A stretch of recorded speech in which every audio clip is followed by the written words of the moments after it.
दोस्तों मोहम्मद रिजवान की रावलपिंडीज का इस पीएसएल के अंदर सफर तकरीबन खत्म हो चुका है। अब वो पीएसएल से ऑलमोस्ट बाहर हैं, लेकिन किंग्समैन हैदराबाद ने ठीक टाइम के ऊपर आके पीक पकड़ा है और आज पिंडीज को जिस तरह से शिकस्त दी उसके बाद लग ये रहा है कि अब वो जो है वो प्ले ऑफ्स की रेस में वापस आ चुके हैं। लेकिन बात करनी होगी यहाँ पे साइम अयूब की परफॉर्मेंस के ऊपर और मोहम्मद रिजवान जिस तरह से पिंडीज को लेके चले, एक तो उनकी कप्तानी और दूसरा उनकी खुद की अपनी परफॉर्मेंस, जिस अंदाज से वो टी20 के अंदर मुसलसल पिछले 12 मैचेस के अंदर एक्सपोज हुए हैं, वो चीज़ शो करती है कि ये बंदा कैसे पाकिस्तान की तरफ से इतने टी20 मैचेस खेल गए, जिसकी तकनीक ही इस तरह की है कि उसको हर डोमेस्टिक का बॉलर आके जो है वो बोल्ड मार के जा रहा है। उसको ऐसे लग रहा है जैसे बिल्कुल खेलना ही नहीं आता। और एक दफ़ा फिर जो है वो ये जाहिर करती है जेसन गिलेस्पी की, मुझे वो बात याद आ रही जब उन्होंने कहा था कि इस वक्त पाकिस्तान के अंदर अगर कोई सबसे क्लीन और बेस्ट हिटर है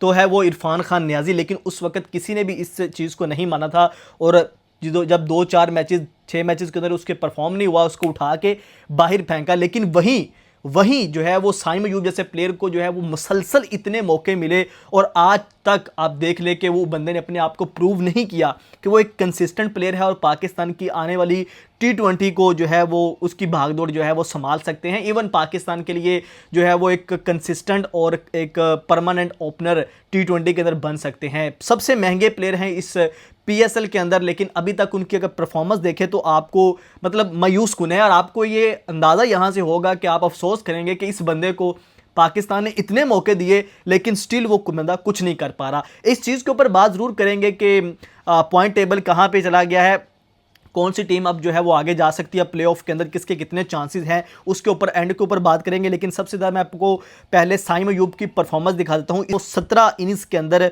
आप देखें 122 रन बनाए हैं, सिर्फ 122 रन और उनकी 17 की एवरेज है।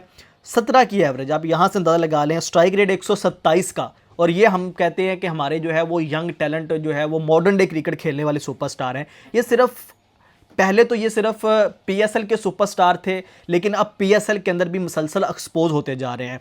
अब इनके लास्ट स्कोर आप देखें, लास्ट इनकी कुछ इनिंग्स के अंदर आपको नज़र आएगा। इस पीएसएल के अंदर की बात करें, लास्ट 17 इनिंग्स मैंने आपको बताई हैं ओवरऑल इनकी, ठीक है। लेकिन अगर आप देखें पीएसएल के अंदर 15 रन बनाए हैं इन्होंने 11 बॉल के ऊपर, 35 एक के अंदर जो 30 से ऊपर गए हैं, 26 बॉलों के ऊपर फिर 6, फिर 14, फिर 27, फिर 8 और फिर 17। ये जो है वो इनके अभी तक स्कोर हैं। लेकिन किंग्समैन जो है वो एक अच्छी चीज़ ये है कि अब वो इनके ऊपर रिलाई नहीं कर रहा। उनके नीचे से बैटर इरफान खान नियाजी जैसे बल्लेबाज आके उनको मैच जितवा के दे रहे हैं। इवन मार्नुस लबुशेन की भी पिछले 2 मैचेस के अंदर परफॉर्मेंस जो है वो अच्छी निकल के सामने आई है। तो ये है अभी तक। लेकिन किंग्समैन हैदराबाद जो है लग ये रहा था कि इस पीएसएल की सबसे बुरी टीम वही है, लेकिन लास्ट 3 मैचेस के अंदर उन्होंने जो है वो कमबैक किया है। पहले कराची को शिकस्त दी, फिर इस्लामाबाद यूनाइटेड को शिकस्त दी और उसके बाद आज रावलपिंडीज को शिकस्त दी। अब जो है वो उनके पीछे 4 मैचेस बाकी हैं, 4 में से उनको ऑलमोस्ट 3 मैचेस जीतने हैं। उसके बाद जो है वो ऑलमोस्ट वो प्ले ऑफ के लिए कंफर्म हो जाएंगे। अगर 3 जीत जाते हैं तो वो प्ले ऑफ के लिए पक्का हो जाते हैं। लेकिन इस वक्त पेशावर ज़मीं किसी से नहीं पकड़ी जा रही, जिस अंदाज से वो खेल रहे हैं।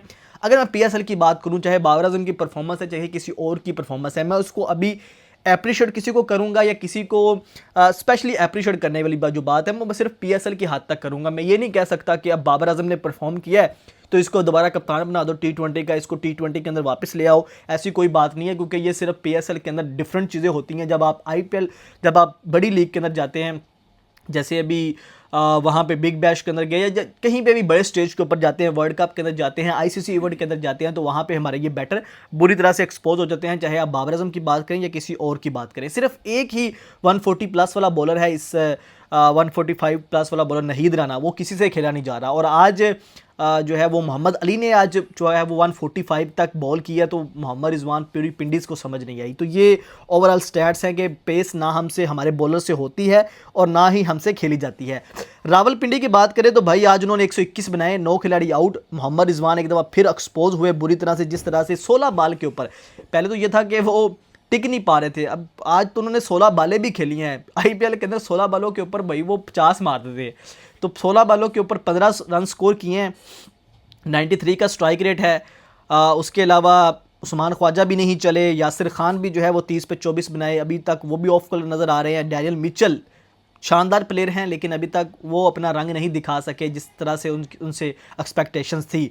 अब्दुल्ला फजल ओपनर खिलाना चाहिए, रिजवान की वजह से वो नीचे खेल रहे हैं, तो अभी उनके ऊपर क्या बात की जा सकती है। साइम बिलिंग 22 पे 26 बनाया, साद मसूद ने 10, फिर आसिफ अफरीदी ने 15, तो रेड खुड़ के वो गए तकरीबन जो है वो 121 तक। 9 खिलाड़ी आउट हो गए इस चक्कर में। लेकिन बॉलिंग की बात करें जो, तो मोहम्मद अली ने बड़ी शानदार आज बॉलिंग करवाई थी। 3 विकेटें उन्होंने ली 4 ओवर्स के अंदर। उसके बाद साइम अयूब ने 14 रन दिए सिर्फ 4 ओवर्स के अंदर, विकेट कोई नहीं मिला, बॉलिंग अच्छी थी।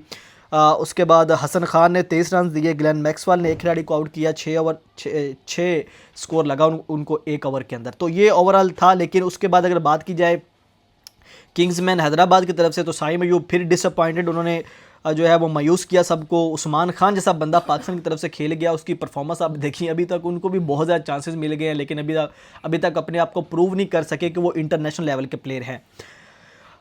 ओवरऑल इरफान खान नियाजी की और कुशाल परेरा की इनिंग्स थे जो है वो 121 का जो छोटा टारगेट था वो किंग्समैन हैदराबाद ने जो है वो चेस कर लिया है।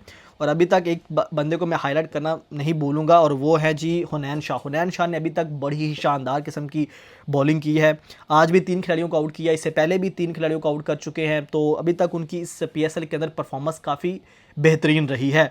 तो अभी तक भाई जो है वो सबसे टॉप के ऊपर है कौन जी, आपको सबको पता है कि सबसे टॉप के ऊपर है पेशावर ज़ल्मी। इस्लामाबाद यूनाइटेड भी जो है वो प्ले ऑफ के अंदर जा सकती है। 3 मैचेस उनको भी जीतने हैं। अभी मैं एग्जैक्ट जो है वो अगर पॉइंट टेबल यहाँ से निकालूं तो पॉइंट्स टेबल मेरे सामने आ चुका है। इसमें अगर देखा जाए तो पेशावर ज़ल्मी अभी तक जो है वो सबसे टॉप पे है। 13 पॉइंट्स हैं उनके, 6 जीते हैं, एक हारा अभी तक कोई भी नहीं है, एक जो है वो उनको पॉइंट मिला था। इसके अलावा अगर बात की जाए मुल्तान सुल्तान, अभी वो टॉप के ऊपर है। मुल्तान सुल्तान दूसरे नंबर पे है, शानदार परफॉर्मेंस उनकी भी सामने आई है। 6 मैचेस के अंदर से 4 उन्होंने जीते हैं, 2 हारे हैं। तो अगले 2 मैचेस और जीत के जो है वो भी जो है वो आगे 3 मैचेस उनको भी जीतने हैं, 2 जीत के वो भी प्ले ऑफ के लिए जा सकते हैं। उसके अलावा इस्लामाबाद यूनाइटेड है और हैदराबाद है। तो ये 2 टीमें जो हैं वो तीसरी पोजीशन के लिए हैं। तो चौथी पोजीशन के लिए कराची, कोयटा और लाहौर, इन तीनों के लिए जो है वो आपस में मुकाबला होगा। मुझे लगता है इस्लामाबाद यूनाइटेड जो है वो अगले अपने 2 मैच जीत जाएगी। लेकिन जो पिछली लाहौर के भी मैचेस रहते हैं, कोयटा के भी और कराची के भी, रावलपिंडी तो ऑलमोस्ट तकरीबन 6 में से 6 हार गई और पीछे रह के जाता है। तो ये ओवरऑल 200 पॉइंट टेबल का हाल है। 4 टीमें जो मुझे लगती हैं उसमें से पेशावर तो कंफर्म हो गई है, ऑलमोस्ट टॉप के ऊपर है, वो तो क्वालिफाई कर चुके हैं। मुल्तान सुल्तान है वो क्वालिफाई कर जाएगी। इस्लामाबाद यूनाइटेड तीसरे नंबर पे वो क्वालिफाई कर जाएगी। चौथे पे मुझे लगता है, चौथे पे या तो हैदराबाद और या कराची, इन दोनों में से एक आएगी। बाकी कोयटा भी बाहर हो जाएगी, लाहौर भी बाहर हो जाएगी और इसके अलावा पिंडीज़ भी। तो ये ओवरऑल सूरत हाल है दोस्तों। आप लोग अपनी राय कमेंट की सूरत में ज़रूर दीजिएगा। शेयर हो, को इजाज़त दीजिए। अल्लाह हाफिज़।